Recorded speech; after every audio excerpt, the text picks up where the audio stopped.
Hello hello, bienvenue à toutes et à tous dans cette nouvelle capsule de l'impulsion. Nous sommes le lundi 3 mai 2021 et je suis ravi de vous retrouver pour cette nouvelle capsule qui va parler du coup de la segmentation et de l'hypersegmentation commerciale. Nous allons voir au travers de l'exemple d'Aircall qui travaille dans le secteur de la téléphonie comment aujourd'hui ils ont réussi à tirer parti de leur organisation commerciale pour littéralement tout exploser. Aujourd'hui Aircall c'est plus de 100 millions d'euros d'ARR en seulement 7 ans, une traction commerciale organique, très peu de levées de fonds, en tout cas des levées pour accélérer. Mais au départ, c'était vraiment une réussite commerciale à proprement parler. Et c'est la raison pour laquelle j'ai choisi de dédier du coup cette capsule. L'objectif est vraiment de vous montrer comment on va mettre en place une stratégie d'hypersegmentation commerciale, pourquoi on le fait et qui est concerné. Est-ce que c'est uniquement les grands groupes qui sont concernés par cela ou est-ce qu'en tant que TPE, PME, vous pouvez vous aussi prétendre à segmenter votre service ou du moins votre activité, votre temps? Nous allons voir que oui et nous allons le voir tout de suite.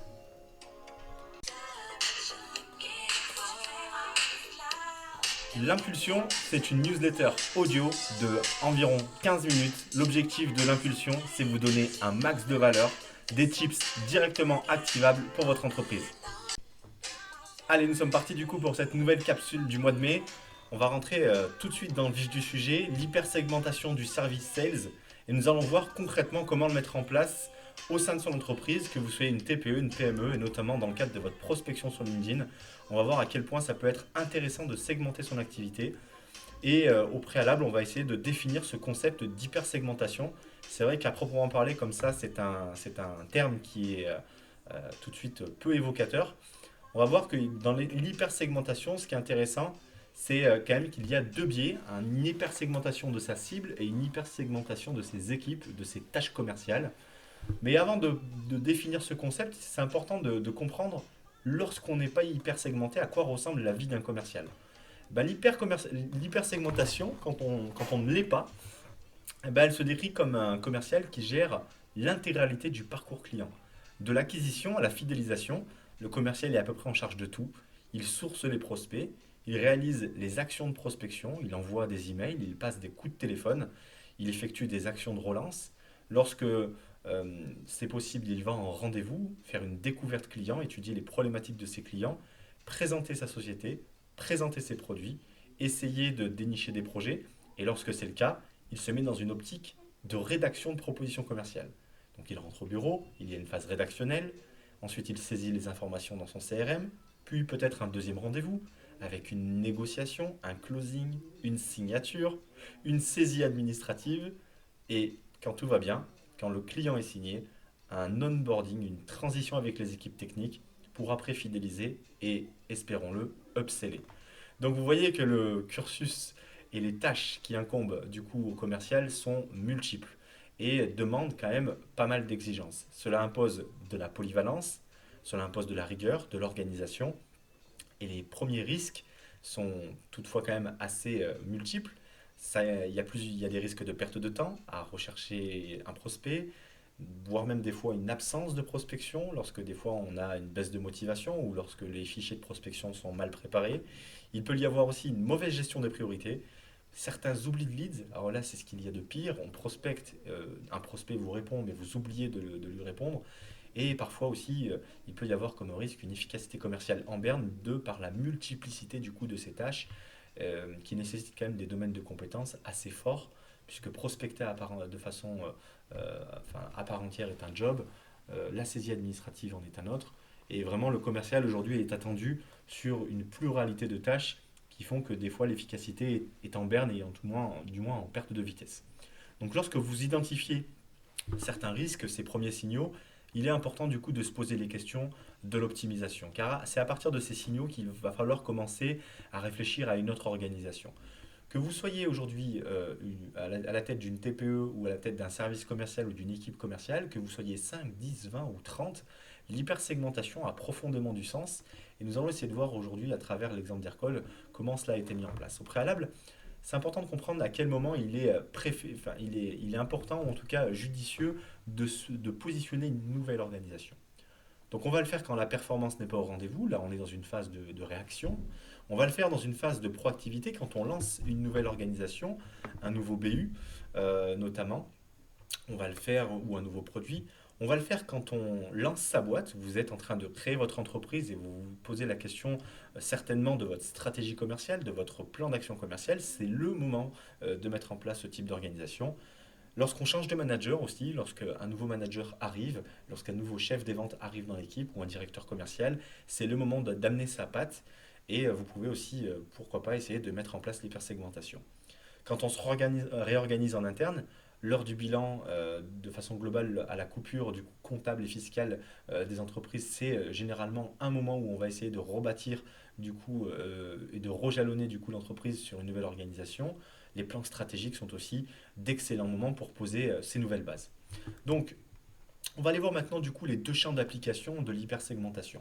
Donc il y a une hypersegmentation des cibles qui est plutôt en lien avec celle du marketing, c'est le travail des équipes marketing et si vous n'avez pas d'équipe marketing au sein de votre entreprise, c'est votre job de positionner votre produit, de positionner votre entreprise sur un segment spécifique. En tout cas, nous chez Pulse, on vous le recommande chaudement. Pourquoi? Parce que ne pas parler à tout le monde est une force. Au plus vous allez vous spécialiser, au plus vous allez segmenter votre approche et avoir ce qu'on appelle des verticales, au plus ça va vous permettre d'identifier plus rapidement vos cibles, de parler leur langage et du coup de devenir, ou en tout cas d'être identifié comme un spécialiste du sujet. Et je prends souvent du coup l'exemple des chaussures. Il existe le produit chaussures, dans les chaussures le segment basket, et dans le segment basket les chaussures de course à pied. Et lorsque vous allez chez Decathlon, le vendeur est capable de vous demander si il s'agit de chaussures pour courir sur route ou si c'est des chaussures pour courir sur chemin ou faire du trail. Donc vous voyez qu'il y a quand même une hyper segmentation du produit qui est intéressante et en découle derrière des besoins qui sont différents en fonction des besoins que vous avez exprimés. Donc évidemment, la segmentation permet à une entreprise, et notamment quand on n'a pas beaucoup de moyens, notamment quand on démarre et qu'on n'a pas des moyens budget, marketing et publicitaire exponentiels, et ben d'aller occuper une place forte sur un segment de marché qui est plus petit. Et gardez en tête qu'il est plus facile de défendre une petite montagne que d'aller conquérir l'Everest.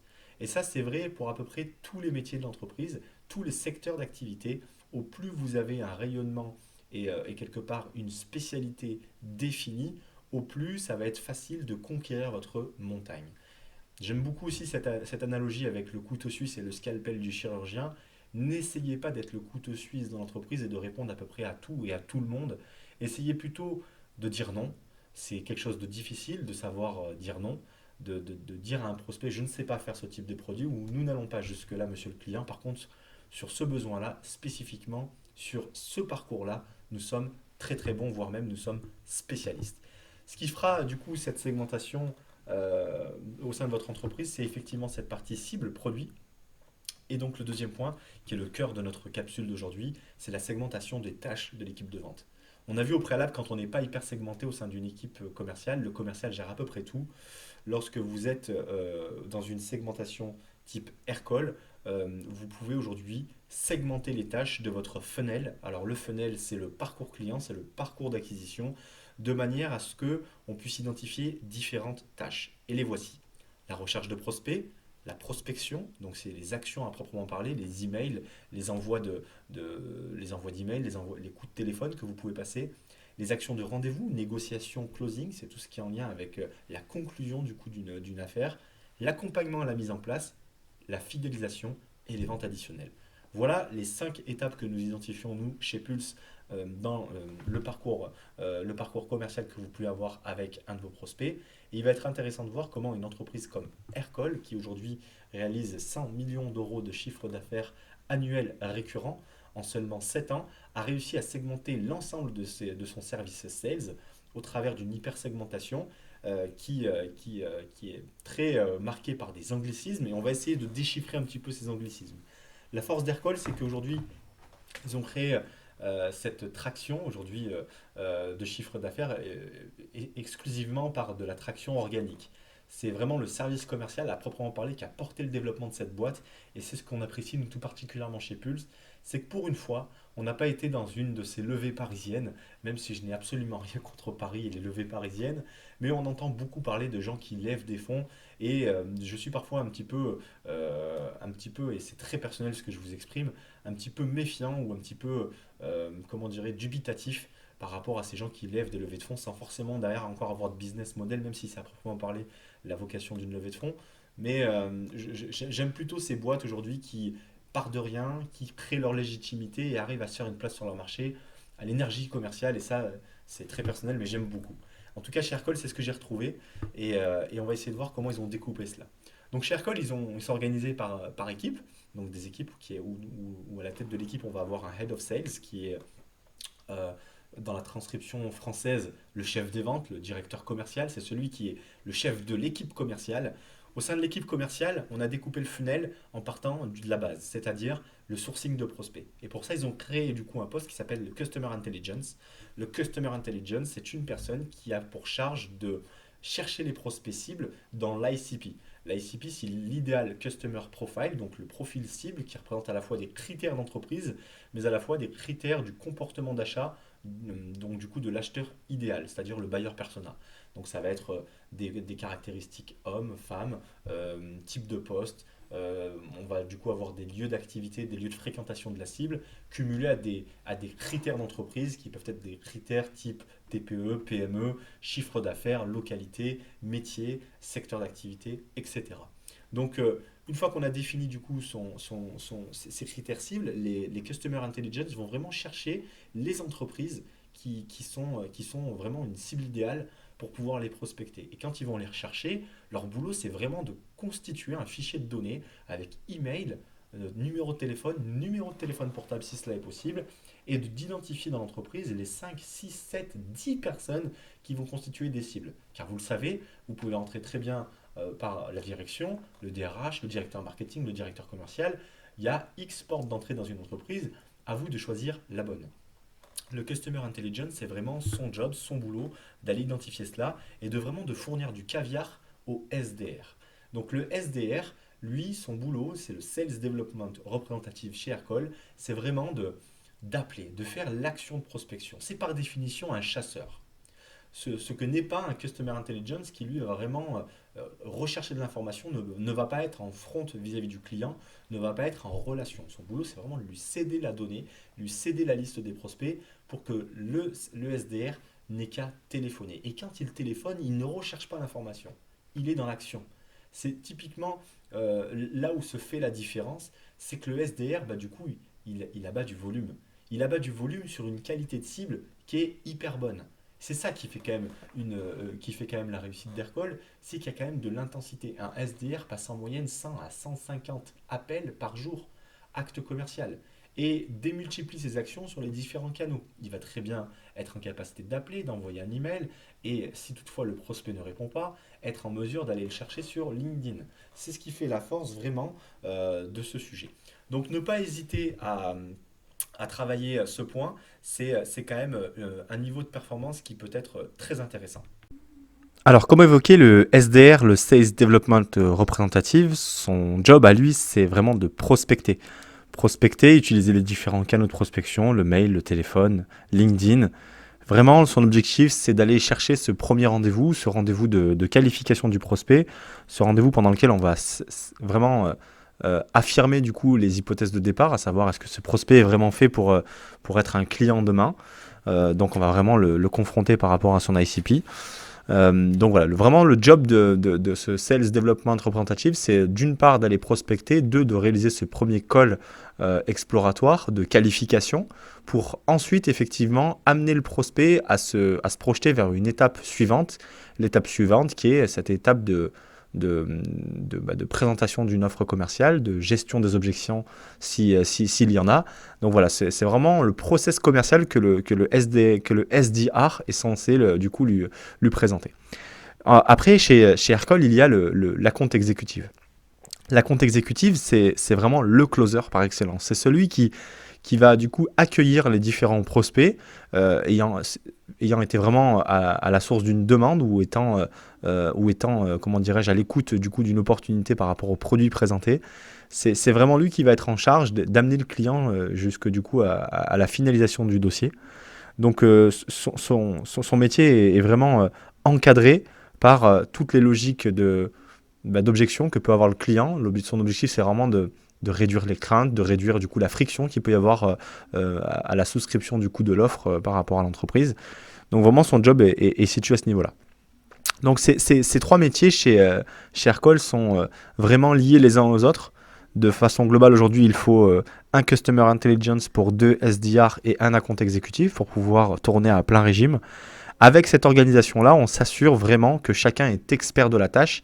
C'est un peu la division du travail d'Adam Smith, qui est ancien économiste, qui prenait justement cette division des tâches pour être vraiment expert de son pôle métier. On le retrouve de plus en plus aujourd'hui. Alors oui, certes, le métier est moins intellect, mais il amène aussi le commercial à avoir d'autres aspects positifs, comme le fait de réduire sa charge mentale, ce qui est quand même pas un luxe aujourd'hui quand on voit le nombre de sollicitations et le nombre d'interactions que le commercial est sans doute amené à gérer au quotidien. Donc c'est quand même des défauts, certainement, mais aussi quand même des qualités. Alors les avantages et les bénéfices du coup de cette posture, c'est que derrière, ça ne s'arrête pas là chez Aircall. Il y a un account manager, alors toujours dans l'anglicisme, qui est censé du coup onboarder le client du coup sur la plateforme, qui est censé implémenter la solution auprès du client et s'assurer finalement que tout se passe bien pour le client. Et c'est vraiment, je trouve, en tout cas pour ma part, qui a été souvent dans l'optique d'outbound pendant de plusieurs années, où on était plutôt pas trop mauvais pour aller chercher des clients, mais parfois pas tout le temps présent, ou du moins au bon moment après l'acte de vente. Là où le client, lui, par contre, pour lui, c'est que le début de l'histoire, quoi. C'est là où, en plus, il va vous jauger, c'est là où il va avoir des attentes vis-à-vis de vous, c'est là où il va jauger, finalement, votre promesse. Donc, c'est vrai que si vous êtes absent à ce niveau-là, ça peut être préjudiciable pour la suite de l'aventure avec votre client. Donc là, chez Aircall, ils ont tout compris, hein. Ils ont mis en place un account manager qui, lui, son job, c'est de sublimer cette prise de contact avec le produit, c'est de sublimer cette expérience client pour qu'elle soit la plus fluide possible. Et c'est là où, du coup, on arrive vers le dernier métier, qui est le métier de Customer Success Manager, où là, vraiment, on va être dans l'expérience client au quotidien, dans la réponse aux questions, dans le fait d'ajouter de nouvelles fonctionnalités aux clients, donc de gérer des upsells, de gérer de nouveaux utilisateurs, donc encore une fois de générer des upsells. Donc une expérience réussie, c'est dans le meilleur des cas gage de produits additionnels en vente, ou on peut aussi s'attendre à recevoir des recommandations quand le client prend soin de lui, et c'est tout, en tout cas c'est tout ce qu'on vous souhaite. Donc voilà pour le découpage chez Aircall. Ce qui est important de bien prendre en compte du coup pour parvenir à ce type d'organisation, c'est qu'à chaque étape, il faut que vos sales soient dotés de scripts écrits. Non pas parce qu'on va chercher machinalement à répéter et à rabâcher le même discours, mais parce que les écrits restent et les écrits aident. Et lorsque vous êtes face à un prospect, que vous êtes face à une gestion d'objection, ou quand vous êtes dans une conversation, cette colonne vertébrale vous ramène à l'essentiel et vous évite de vous disperser. Donc c'est gain de productivité. C'est vraiment facilitant aussi pour ceux qui débutent dans le métier. Donc il ne faut pas oublier que la préparation passe aussi par la rédaction de support écrit pour vos sales. Donc lorsqu'on a un nombre de personnes limité au commerce, quand on est une TPE, est-ce qu'on va avoir un Customer Intelligence? Est-ce qu'on va avoir un SDR? Est-ce qu'on va avoir un account exécutif? Et rien que déjà avec les anglicismes, je sais que certains d'entre vous sont déjà allergiques. Mais est-ce que finalement, on va avoir une personne à chaque poste? Est-ce que j'ai les moyens de faire ça? Donc la réponse est peut-être pas tout le temps. Mais en tout cas, même si vous êtes seul, vous pouvez découper votre agenda, découper votre semaine de prospection, et même quand vous êtes commercial, avec des temps spécifiques. Et au plus vous allez être segmenté dans votre agenda, au plus vous serez bon. Si vous avez un temps de préparation en début de semaine pour préparer vos sessions de call, eh bien vous serez vraiment plus efficace que si vous arrivez les mains dans les poches, c'est évident. Donc le simple fait de mettre un peu de rigueur à différentes étapes et de segmenter ces étapes pour bien en essayer d'en sortir la quintessence, c'est vraiment là où vous allez vraiment performer. Après, il y a d'autres paramètres à prendre en compte.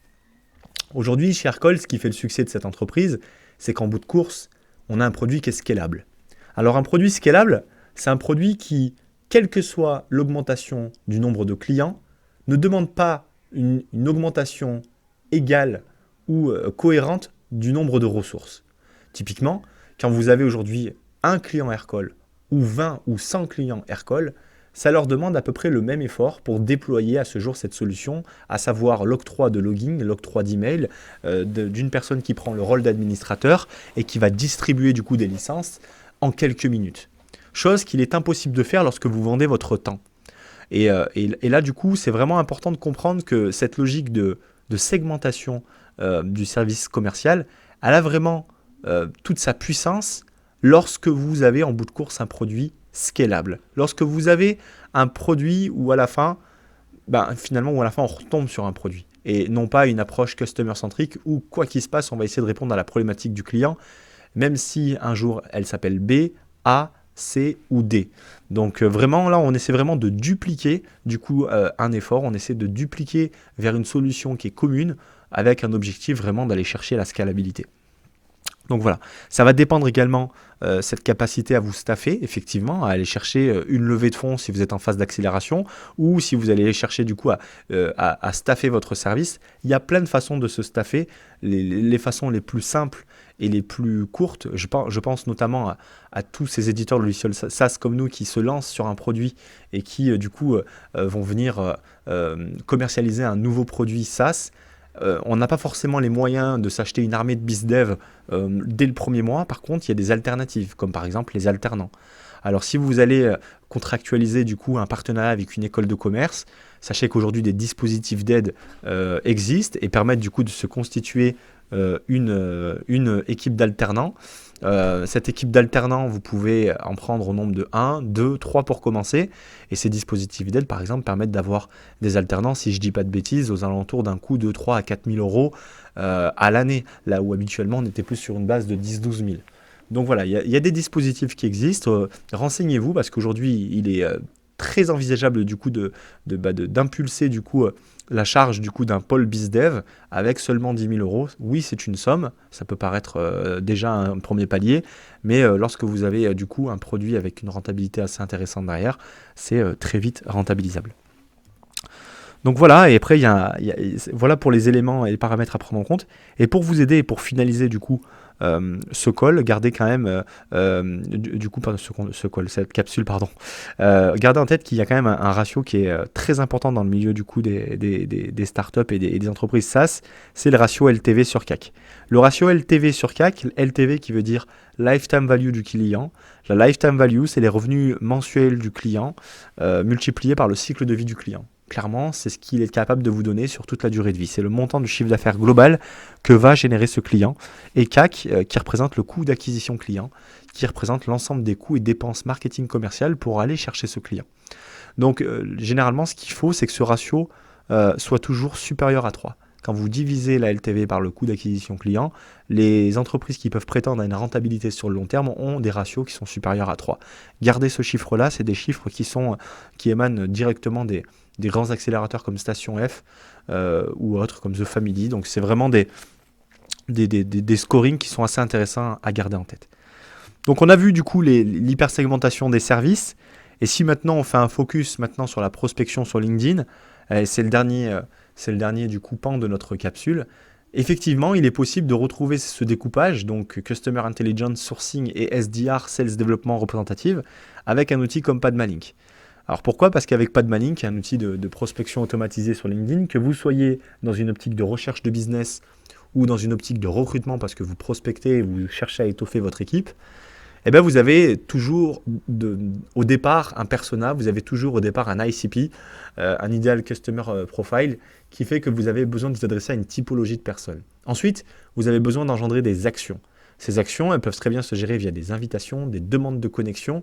Et on voit finalement que si vous mettez deux personnes, une qui est plutôt en lien avec la recherche sur LinkedIn de profil via l'outil de recherche LinkedIn gratuit ou via Sales Navigator qui est nettement plus poussé en termes de recherche et d'outils de ciblage, avec la possibilité de mettre en place des opérateurs booléens et de faire des recherches multicritères, ben, vous avez la possibilité d'avoir quelqu'un qui est spécialisé au sein de votre entité sur la recherche de profils, sur la recherche du coup de personas cibles par rapport à votre business. Et enfin, vous avez le SDR qui lui est plutôt en charge, si je prends la prospection automatisée sur LinkedIn avec Padmalink, bah de la création de ses campagnes, de finalement son timing, mais aussi des copywriting. Les copywriting, c'est le rédactionnel du coup des messages. On va rédiger des messages en fonction d'angles d'attaque précis qui correspondent à des douleurs de mon prospect. On ne va certainement pas parler de ses fonctionnalités de but en blanc. On va chercher à faire identifier le prospect, à faire adhérer le prospect aux problématiques auxquelles on est capable de le soigner. Et donc à ce moment-là, on va mettre en avant du coup ces problématiques pour qu'il s'identifie et in fine les solutions qui peuvent aller derrière. Voilà quelques tips assez simples. Je vous invite du coup à aller checker du coup le site web de Padmalink, www.padmalink.io, pour aller essayer ce type de solution et voir aussi par rapport aux différentes ressources qu'on a mis à disposition, les différents cas d'usage que vous pouvez ressortir par rapport à votre business. Mais voilà en tout cas pour cette capsule. J'espère que ça vous a plu. Et puis, je vous souhaite un excellent mois de mai commercial. N'oubliez pas qu'avec les ponts, il faut être vigilant en fin de mois et anticiper son pipe. Donc, soyez vigilants, cadrez bien vos rendez-vous. Et puis, je vous dis au mois prochain. Allez, bye bye.